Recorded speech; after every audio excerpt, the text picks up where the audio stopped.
Olá, nessa análise, a gente vai mergulhar fundo no design de banco de dados. A ideia é ir além da intuição e transformar o que parece arte em uma ciência de verdade para garantir que os dados não estejam só organizados, mas fundamentalmente corretos. Bom, vamos começar por aqui. Muita gente acredita que normalizar um banco de dados é o fim do caminho, né? É só seguir aquelas regras que todo mundo aprende, primeira forma normal, terceira forma normal, para reduzir a redundância e pronto, o trabalho está feito. Mas e se eu disser que existem perigos bem sérios escondidos logo abaixo dessa superfície? Olha só que interessante e perigoso. O que este slide mostra é um problema clássico. Temos duas tabelas que, sozinhas, parecem perfeitas, mas quando a gente junta as duas, bum, surgem essas tuplas espúrias, que são basicamente dados fantasmas. Essa linha extra aqui, por exemplo, ela simplesmente não existia no mundo real. E isso, claro, leva a relatórios errados, a erros na aplicação, é um desastre silencioso. Fica claro, então, que um bom design de banco de dados precisa ser mais do que só sair quebrando tabelas. É necessário um método que seja, sabe, comprovável, algo que garanta que o resultado final é de fato correto. E aqui está o nosso roteiro para essa jornada. Vamos passar por cada um desses pontos para entender como construir um esquema de banco de dados que seja realmente à prova de falhas. Vamos lá, primeira parte. A gente acabou de ver que a abordagem tradicional de simplesmente decompor tabelas pode esconder armadilhas. Agora, vamos entender o porquê disso.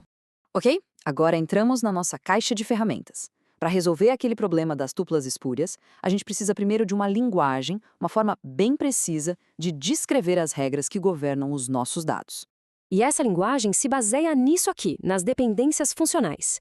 Pense nelas como as leis da física do nosso universo de dados. Por exemplo, a regra de que o ID de um funcionário sempre determina o nome daquele funcionário. É uma restrição fundamental.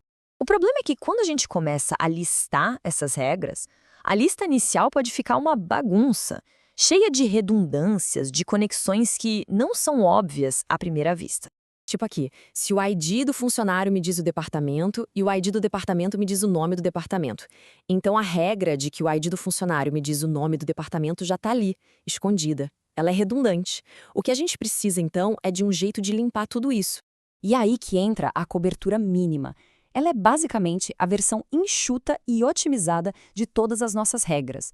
É o conjunto mais simples possível, sem nenhuma informação repetida ou desnecessária.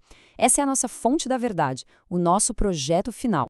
Certo. Agora que a gente já tem esse projeto mestre, a cobertura mínima, vem a pergunta: o que exatamente faz uma decomposição, ou seja, a divisão desse projeto em tabelas menores, ser considerada boa?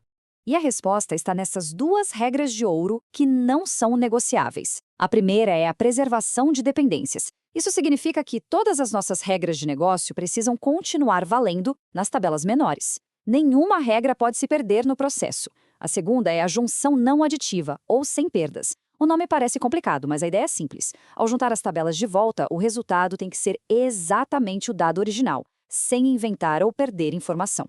Beleza! Com a nossa caixa de ferramentas e as regras de ouro em mãos, a gente pode finalmente construir o esquema do banco de dados de um jeito formal, sistemático. E o nome desse processo é Design por Síntese.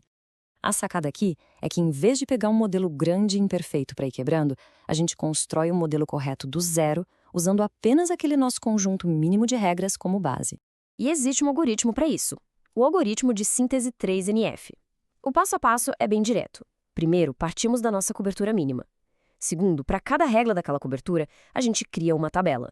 E terceiro, garantimos que a chave primária original esteja em alguma dessas novas tabelas. Simples assim. O resultado?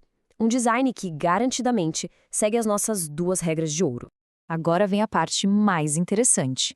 Essa abordagem mais formal, mais científica, ela não só resolve o problema, como também revela uma escolha fundamental, um dilema que todo mundo que projeta banco de dados precisa enfrentar.